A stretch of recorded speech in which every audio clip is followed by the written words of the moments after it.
جون ادوارد في نادي الزمالك المدير الرياضي الجديد. جون ادوارد عامل شغل جامد جدا. عايز تعرف ايه اللي ممكن نتكلم عنه النهارده؟ دوس لايك واشتراك وفعل زر الجرس عشان يوصلك كل جديد. جون ادوارد عامل ملحمه حرفيا في نادي الزمالك.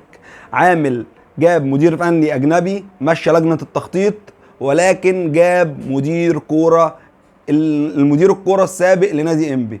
حضرتك هتيجي تقول لي طب ولاد الزمالك؟ احب اقول لك بلا ولاد الزمالك بلا ولاد الشمس بلا ولاد اللذينه. ولاد الزمالك عملوا ايه للنادي بتاعهم؟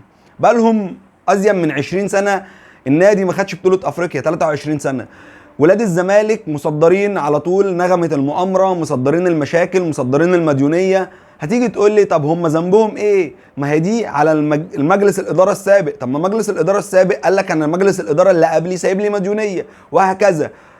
وجهه نظري من واحد اهلاوي والله العظيم ثلاثة، الكلام ده بقوله من كل قلبي، ان سيبوا جون ادوارد يشتغل. جون ادوارد ماشي على الطريق الصح. حضرتك عندك مديونيه وعندك ديون وعندك ازمات، احب اقول لك يا باشا بيع لعيبه. الاهلي عايز منك مثلا حسام عبد المجيد، بيعه ب 3 4 5 مليون دولار، استفاد بفلوسه. هتيجي تقول لي اصل الاهلي والغريم التقليدي، يا باشا انت في ورطه، انت بتغرق. اللي تعرف تبيعه وتستفاد بيه بيعه واستفاد بيه. اعتمد على الناشئين، اعتمد على قطاع الناشئين بتاع النادي. جيب لعيبه مغموره زي ما بيعمل على طول، والزمالك مميز في الحته دي. جيب لعيبه مغموره وكبرها وبيعها. هتيجي تقول لي طب ما انا كده كل ما هطلع لاعب هيتباع. هقول لك ايوه، عشان انت كده كده اوريدي عندك مشاكل وعندك مديونيه. لما تعمل الكلام ده سنتين ثلاثه هتلاقي نفسك كل المشاكل اختفت، وكل سنه بتطلع لي 3 4 5 لعيبه جداد من القطاع بيشيلوا الفرقه. فصدقني سيبوا الراجل يشتغل، الراجل ماشي في الطريق الصح. والله والله الراجل مميز، وانا شايف احسن حاجه عملها انه بعد عن كل ولاد النادي اللي بيتقال عليهم ولاد النادي وما عملوش حاجه للنادي. تعليقا عن صفقة محمد شريف للنادي الأهلي. محمد شريف انضم رسميا للنادي الأهلي في صفقة انتقال حر 5 سنين.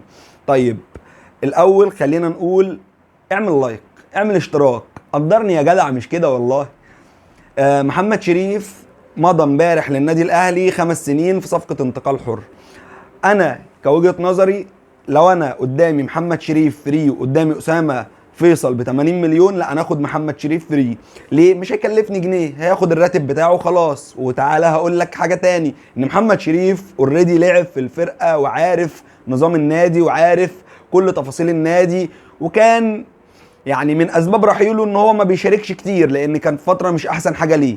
فانا بحب اقول لك ان يا ريت يكون محمد شريف راجع بعقليه مختلفه، راجع متقبل ان هو مش هيبقى المهاجم الاساسي، لان انت عندك وسام وعندك جراديشار رقم 1 ورقم 2. فمحمد شريف هيبقى اكيد مش رقم 1 ولا رقم 2، ولكن احب اقول لك ان الكوره متغيراتها كتير، فما تضمنش، ممكن تبقى رقم 3 وتلعب زي بالظبط مصطفى شوبير من سنتين في افريقيا كان رقم 3.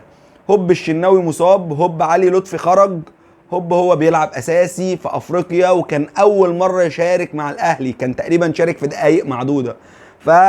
واثبت نفسه جدا لدرجه ان كلنا بلا استثناء طالبنا انه يلعب اساسي ويكمل، واتمنى اشوفه اساسي الموسم الجاي لان الشناوي مستواه مش احسن حاجه. فيا ريت محمد شريف عقليته تبقى اتغيرت.